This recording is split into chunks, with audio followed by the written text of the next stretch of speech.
哎，这个地方甚好啊，活色生香，凡间六旺，色声香味触法无一不全。我们多住几日，不仅可以调查线索，还可以多积累人生经验。我是10000个赞成的。柳维阳对神霄宫很了解，问到关键之处，他却语焉不详，怕是他想探透我们的底细。那可不一定，不知道是谁探到谁的底细。哎，你们之前提到过，神霄宫的人喜欢用3瓣梅花刺青为标记。对啊，柳维阳正好会刺青之术，岂不非常可疑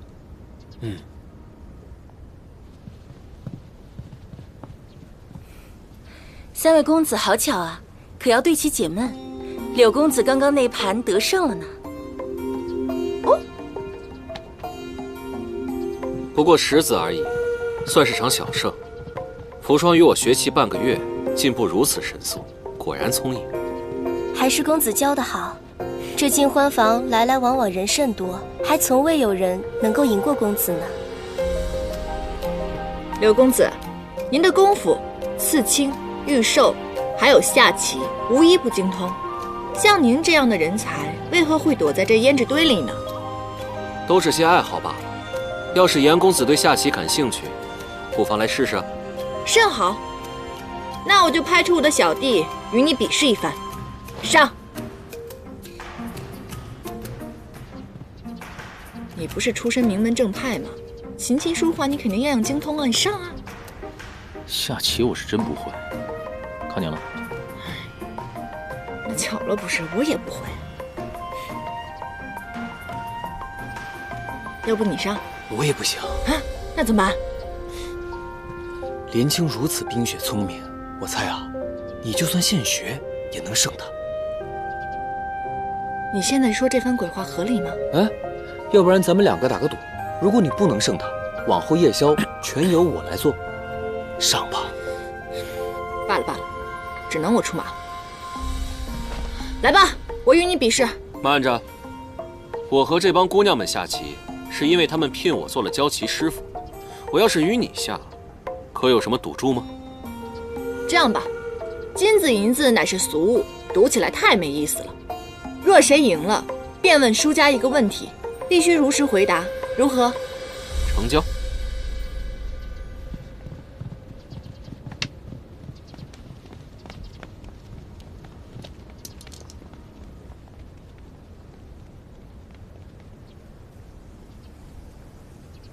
最近怎么总有恍惚之感，仿佛曾经也与什么人这般下过棋。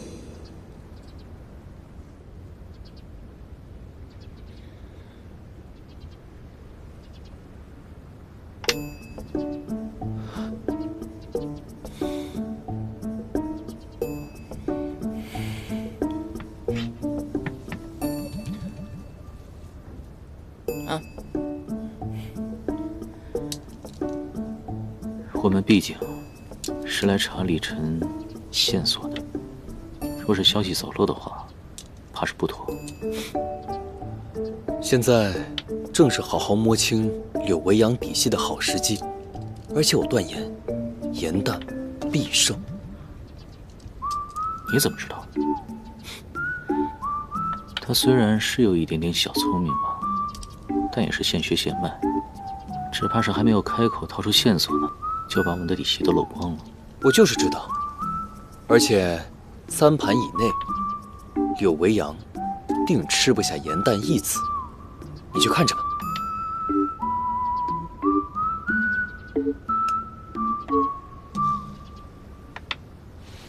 我赢了。哎呀，我一时激进被你钻了空子。愿赌服输。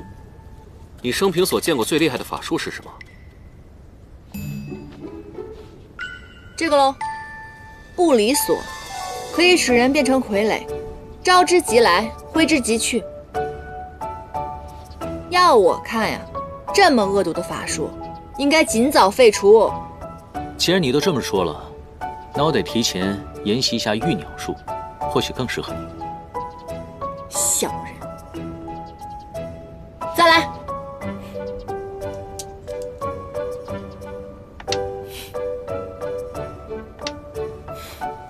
我赢了。该我问你了，这柳公子一看就是富家公子，那你为何不归家，常年住在这金婚房中？家中的规矩繁琐，不如这里肆意快活，自然就不愿意回去。那你家在何处？你到底是做什么的？想知道的话，再赢我一把。来。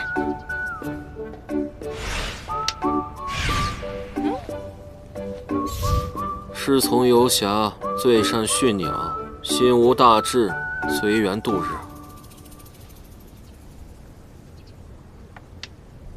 等等，棋子的数量不对，你赢我1子，棋盘上有180子，那么也就是说我的棋路里应该还剩1枚白子，但你看现在它不见了。按照规矩来说，棋路少子，对弈双方应当互相搜身，以证清白。我一向光明磊落，搜身就搜身，别想污蔑我。来，不可。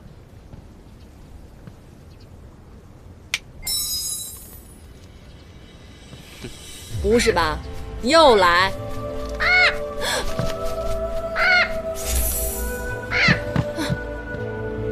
还真没想到啊，原来严兄是女儿身。但是即便如此，便不让搜身的话，怕是有出千之嫌。按照规矩，在禁欢房出千，剁手。禁婚房是你家开的，说剁手就剁手啊？从来就没听过这种规矩，你再说一遍。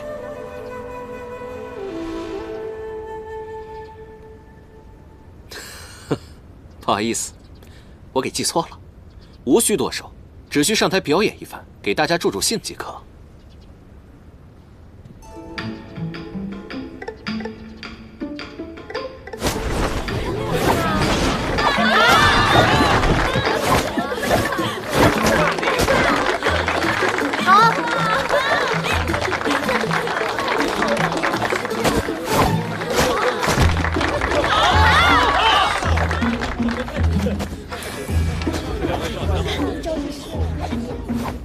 这个柳未央看似漫不经心，实则另有心思，肯定有问题。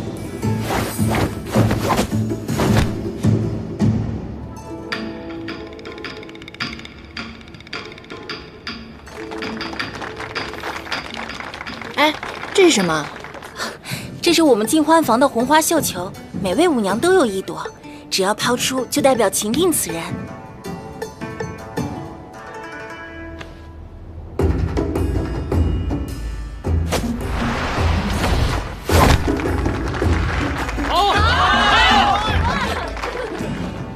绣球招亲可是体验红尘乐事的大好时机，唐公子切莫放弃。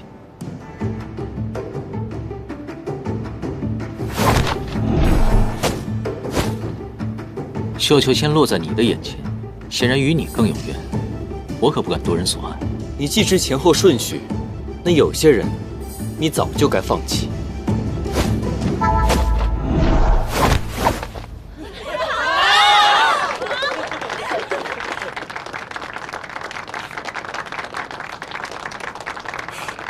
唐公子，你接了我们扶窗姑娘的绣球，就要接受这段良缘了。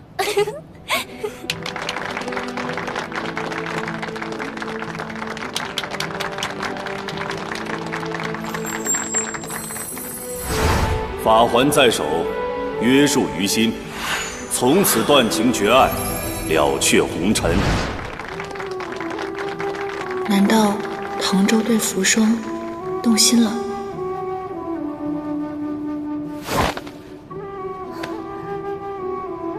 姑娘，姻缘之事，还请另觅他人。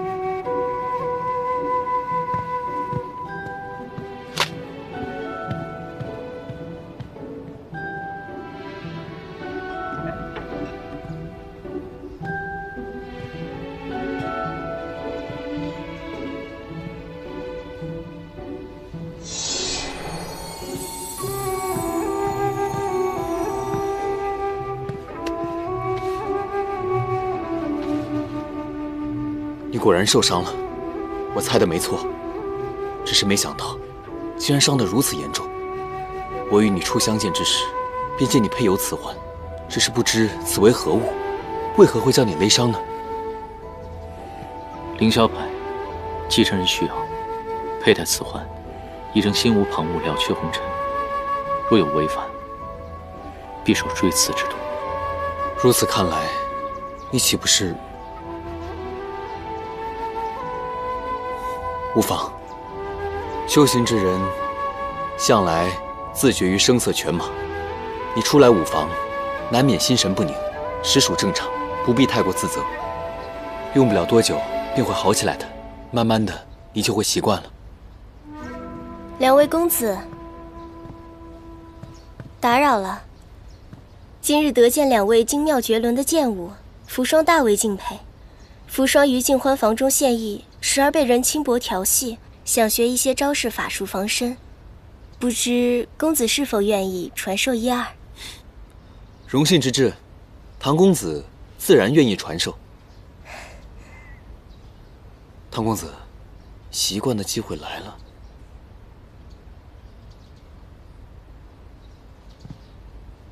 扶霜从未习武，还望公子赐教。姑娘从未习武，得从基础开始学。这套招式，够你练个半年了。只是扶霜往日宾客也不乏习武之人，寻常招式怕是难以防身。不知公子可有什么独门秘招，可保扶霜周全？门派独闯，仅自家人可学，绝不外传。扶霜今日以绣球相致，便是情定公子。若扶霜成了公子的人，是否可以传授于我？唐征，在忙啊？我是不是打扰了？没有啊。扶霜姑娘前来请教防身之术。是啊，既然你已经接了人家扶霜姑娘的绣球了，那扶霜姑娘以后的安危自然是你来守护了。你不用解释，也不用不好意思，我们都懂的。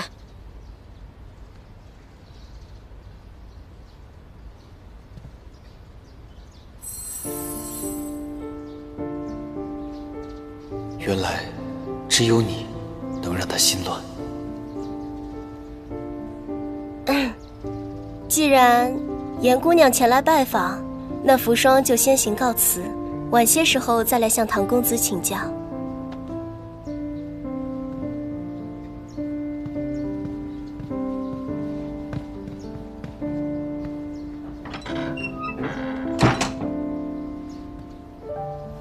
我来找你们是有正事儿。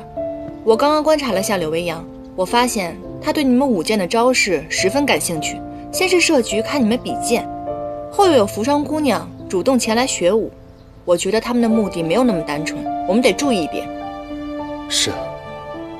扶霜有意接近，我会尽量跟他周旋，看看能套出什么线索。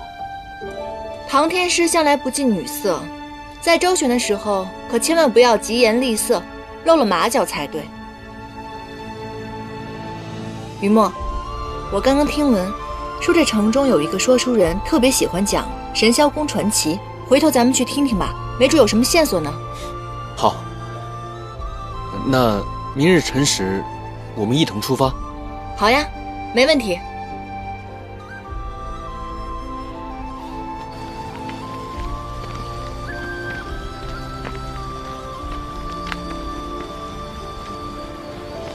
锥刺之痛，轻则血流，重则筋断。你不可一直这样硬撑下去。凉水浸身，可平心乱。快试试吧。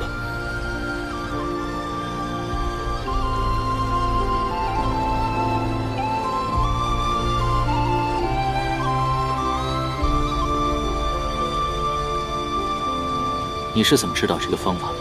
我也有过迷惘之时。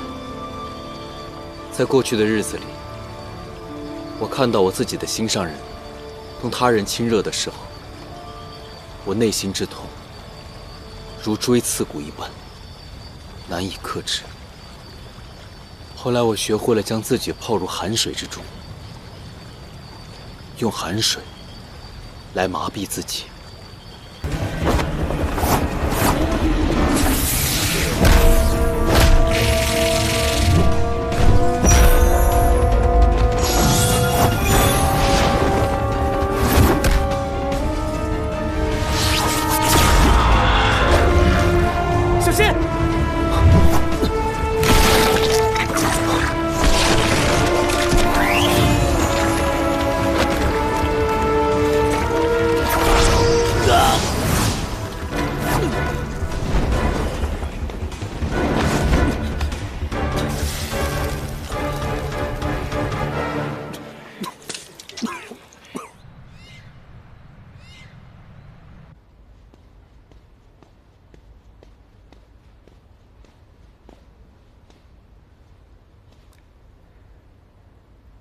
帝君，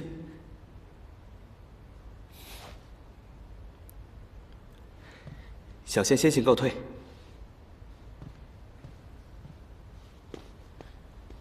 帝尊，你既已自罚，诸罪皆轻，回自己宫中便是，为何还要来此处啊？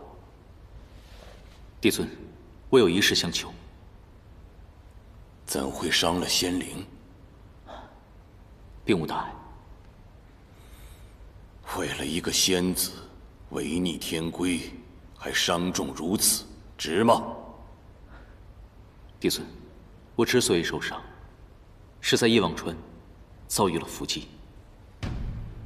以你的仙力，不至于伤成这样。是谁动的手？我从冥王口中得知仙魔大战的线索，与天史记载不同。当时我正欲调查此事的时候，突然遭到了神秘人的袭击，冥王也被灭了口。如今我想下凡彻查此事，还望帝尊准许。仙魔大战，乃是3界的重事，死伤众多呀。若有内情，必须彻查。你想怎么做？大战之后，部分魔族残余混入了凡间，我想下界去查探一番。不过，此事时过境迁，若是公然翻查，会引起流言蜚语，有损3界的太平。这一层，你想到过没有？帝尊，请放心，我会以下界罹难为由，暗中查探。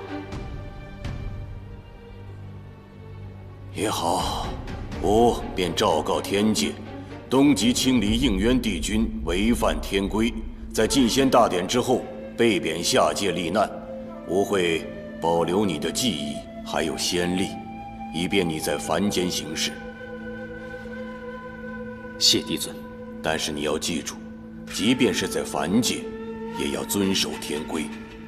我会差人给你安排一个断情绝爱、便于修行的命格，以便你心无旁骛，事半功倍。应渊明白。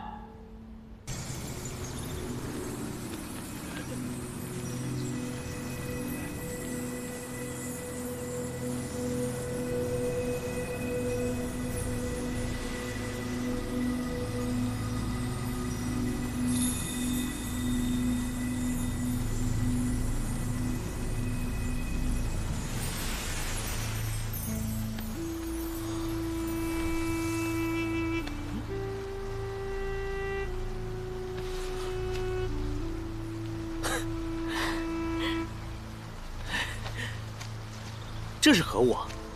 为何能化腐重生啊？此宝物为一眼。一眼？不管怎么说，你又救了我一命，2次大恩无以回报。你我既然如此有缘，择日不如撞日。你不嫌弃的话，我们就在这里一结金兰，如何？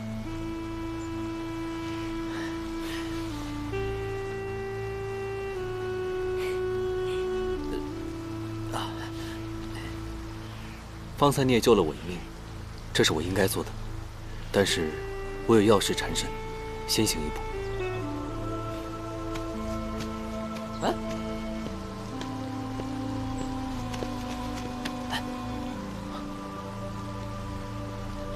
拜见山主。百灵带羽族众妖恭拜山主，花精族众妖恭拜山主。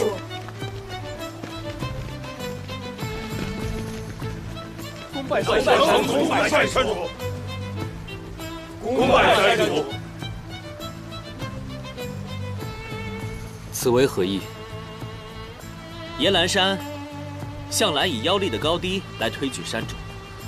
之前，裘西仗着这片疗愈万伤、滋补妖力的温泉宝地，横霸山境，自立为王。但是现在不一样，今日你杀了他，那自然证明你的妖力远在他之上，所以你就是我们的山主。我非山境之人，无力做山境之主。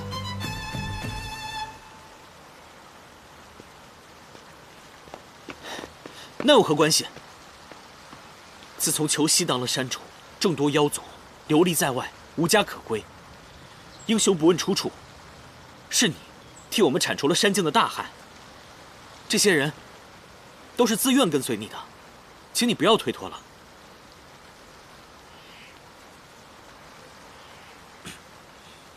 方才看见你有仇家，耶兰山地势隐蔽，万妖聚集，你若躲避在此，那些人定不敢追击，何乐而不为呢？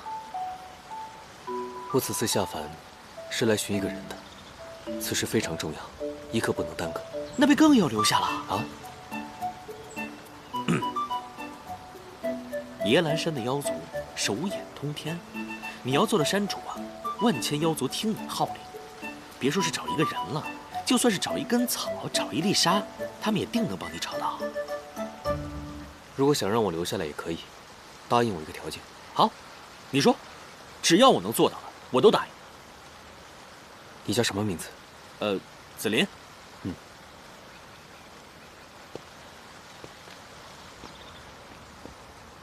诸位，我能在此地，皆因子林冒死相救。大家能够安然活着，也是因为子林不畏强权，据理力争。诸位，大家都说，诛求西者，便可成为山境之王。我认为这王位，应该我二人同坐。这。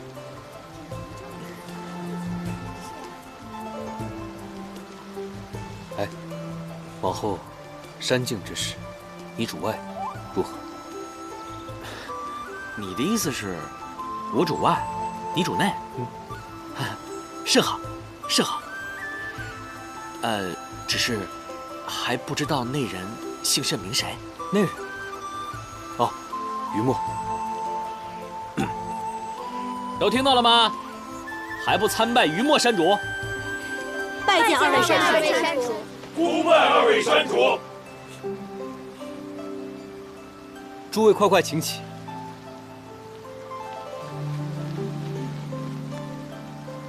从今日起，你我皆是家人，在山境之中，无需行此重礼。海灵，从今日起，你作为山境之中的内务总管，若有伤者，皆可到此温泉疗伤。具体事宜由你来安排。承蒙山主信任，百灵定当尽心竭力。现如今，山境已平，各族皆派小妖下山通报，召流落众妖重返家园。若在下山路上遇到凡人，切莫伤害。我为山境之主，善妖，我定助其安居乐业；如果遇恶妖祸害凡间，我定严惩不贷。是。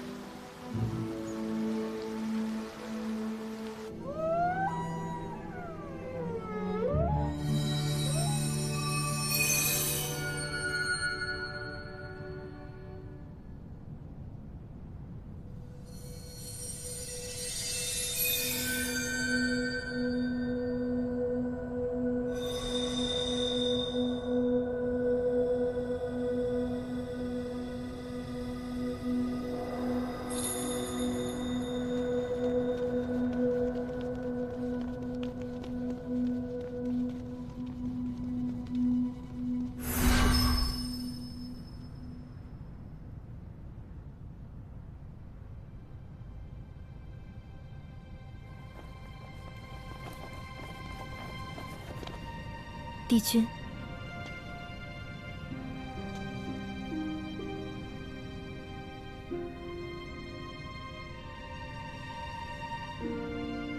颜淡在天界时，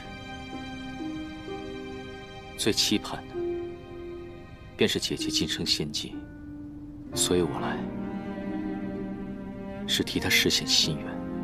听闻帝君前几日又一次自发下界，颜淡是不是已经渡过忘川了？他可安好？往年他一心为你，而你却全然辜负，然后因假名册让他备受苦楚，现下关切，还有什么意义？殷元君如此神色，难道他晚了一步，颜淡已经灰飞烟灭了？如今众人皆以为只惜仙子关心救人，升仙境界，而其胞美，顽劣不堪，毒害仙子，终是恶果。如今你得偿所愿，日后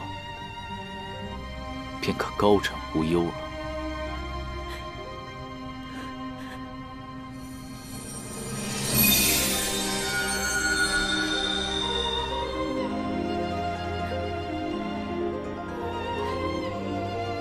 只惜仙子，祝你日后步步高升，前程似锦。知悉，谢帝君赐福。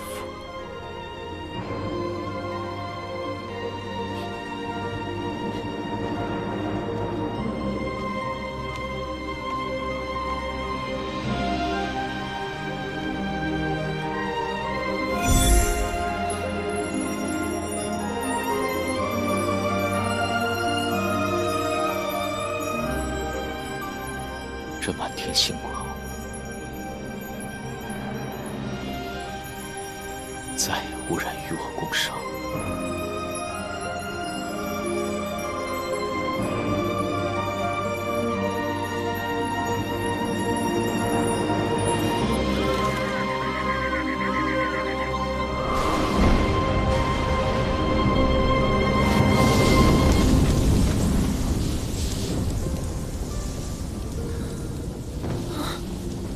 我怎么在天上飞啊？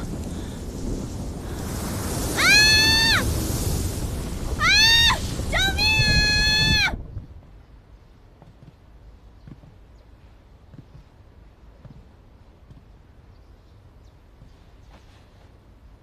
娘子，从今往后，谁也别想把我们分开。好。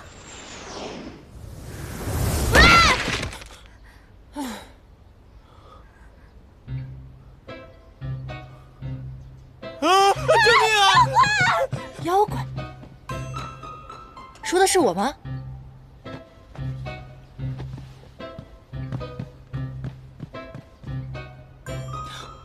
怎么回事？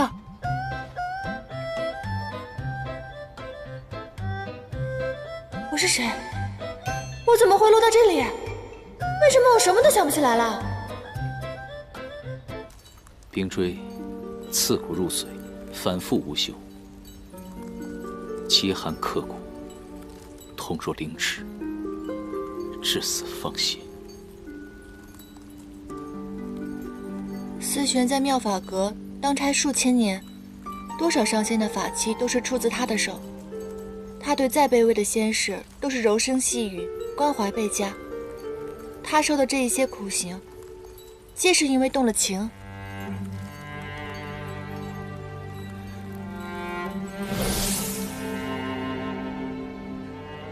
天条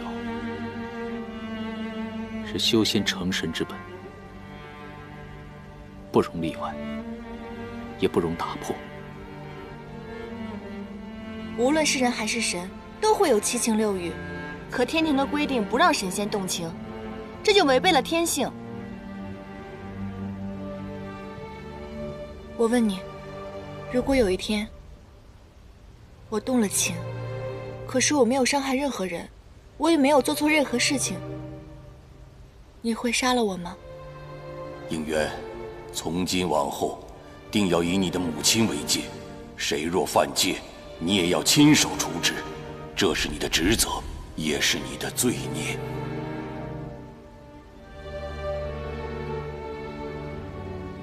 我会杀了你。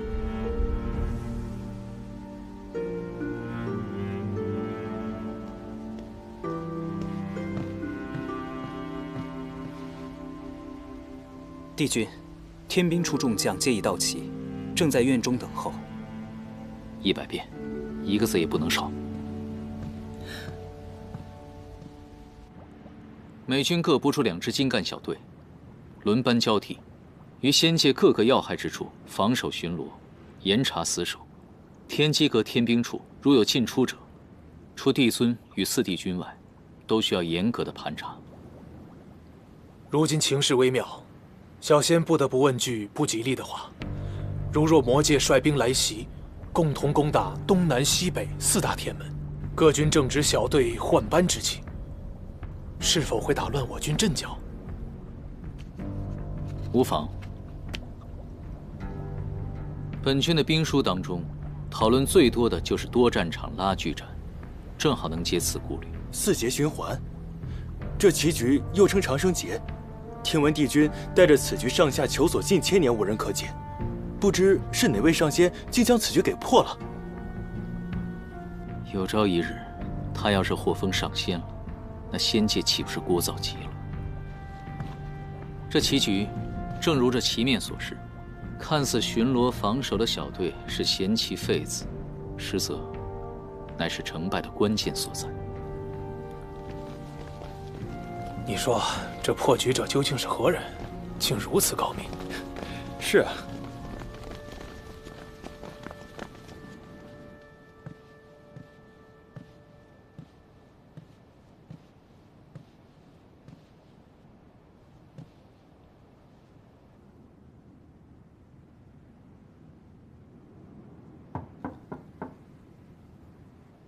严旦，抄好了吗？你要是求本军帮忙的话，看在你忠心护主的份上，本军可以帮你抄10遍天条。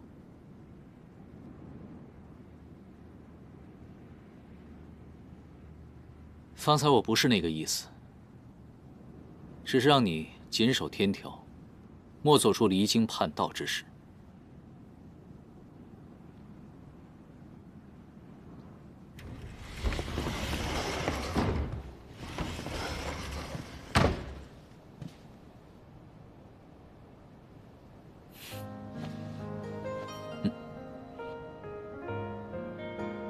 本军可真是想多了呀！以你的懒，再给你几万年也修不到上仙，连灵书笔都敢要，也不怕把牙给崩了。没规没矩，连个睡觉的样子都没有。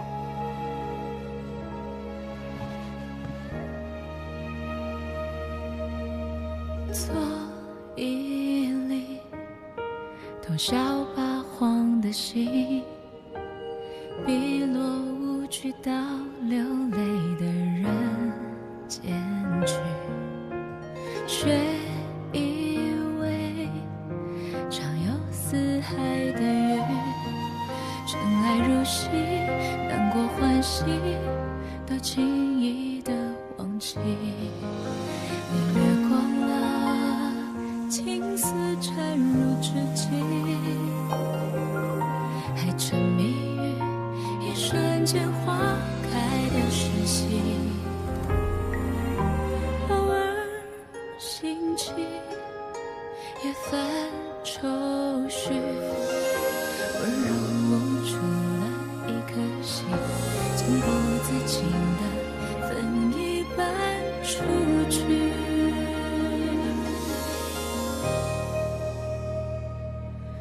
都怪时光风絮，红尘沙一吹向你，心字涌入潮汐，平平万计，情之所起，只怕眼角泪滴，一次融掉你美丽。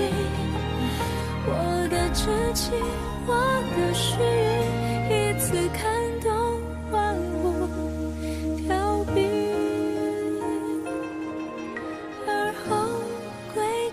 都偏向你。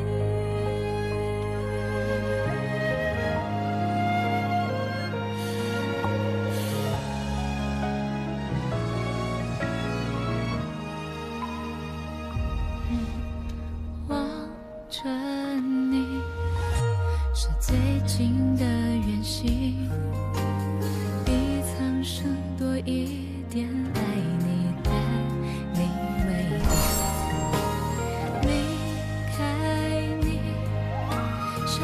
走在原地，云之缝隙，不得涟漪，是最坏的事情。你掠过了青丝缠入指尖。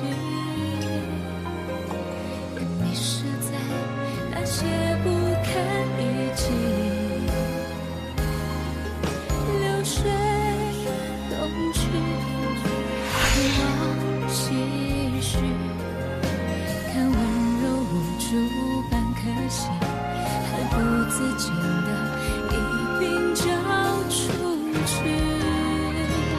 都怪时光风逝，红尘沙一吹，想你。九重天还真没有谁的字写得比你更丑。情之所寄，只怕眼角泪滴一次溶掉你背影。我的至情，我的誓语，我的全部都偏向你。守着春秋来去，一往而深，向你前行。美在沉香人静，尘埃落定，仍有期许。听闻良辰佳句，两人美景总相映。风凉半醒，冰声一地，不妨似雨大梦不醒，就往浮云皱皱。100遍天条。哎呦！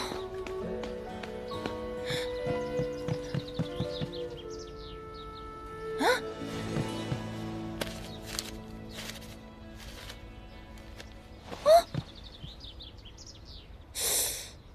难道是昨天我糊涂了？糊涂当中抄完的？还是又是那位仗义的田螺姑娘出手相助了？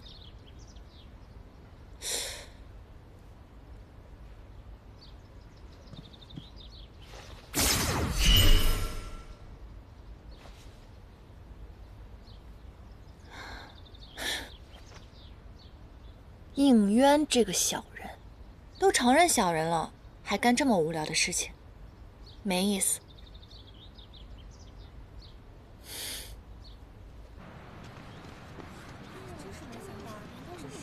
颜淡今时不同往日，一日更比一日厉害，我看了都替他开心。颜淡没进衍虚天宫之前啊，不知道是谁说他只有靠别人的命呢。谁能想颜淡后来者居上，日后恐怕芷溪得靠着颜淡了。芷溪啊，就是个绣花指头，颜淡才是双生莲中的强者。这些话是谁和你们说的？此次肃清仙界，衍虚天宫仙士颜淡扮作妙法阁副掌事，除奸除魔有功。天机阁外为保仙界机要，助清离帝君应渊，剿灭魔族乱党，忠勇可嘉。吾特赐灵书笔一支，可为仙官仙士表率。原来整个天宫都已知晓我的无能了。芷溪，我们不是那个意思。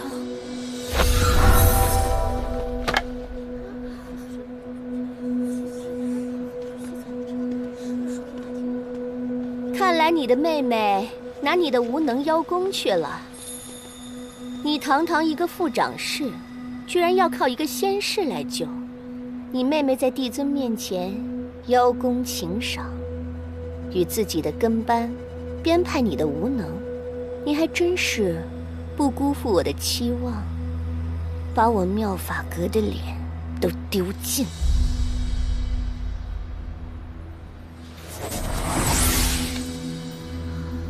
知道你怨恨不甘，可这羞辱你的告示是帝尊亲手所书，你任意揭落，可还把天条戒律放在眼中吗？芷溪知错，知错，那就捧着它，跪足3个时辰，让那些路过的仙士都来你身旁看看，你的好妹妹对你有多好。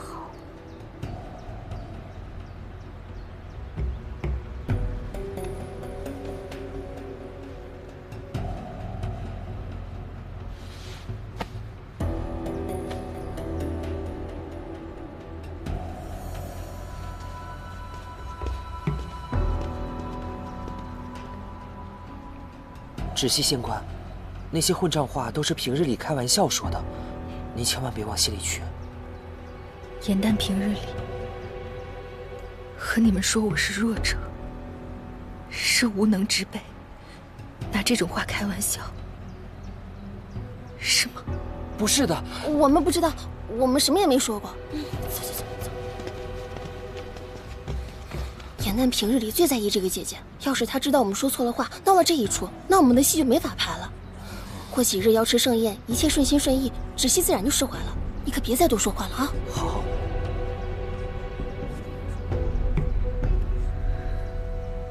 原来我对你的种种，在你看来不过是玩笑罢了。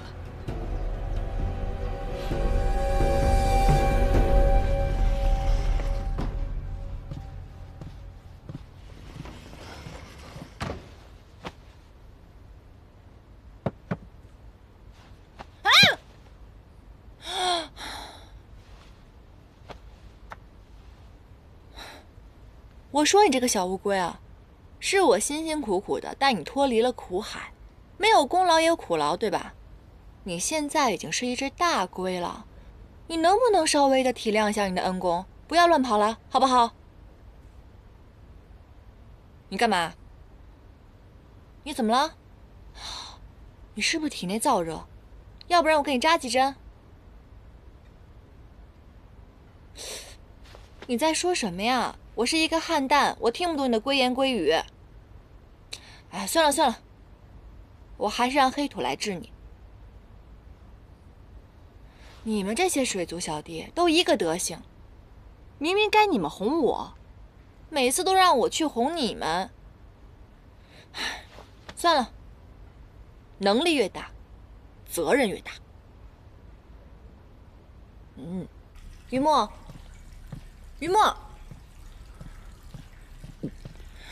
你果然在这儿。说好了一起吃夜宵，你喝什么呢？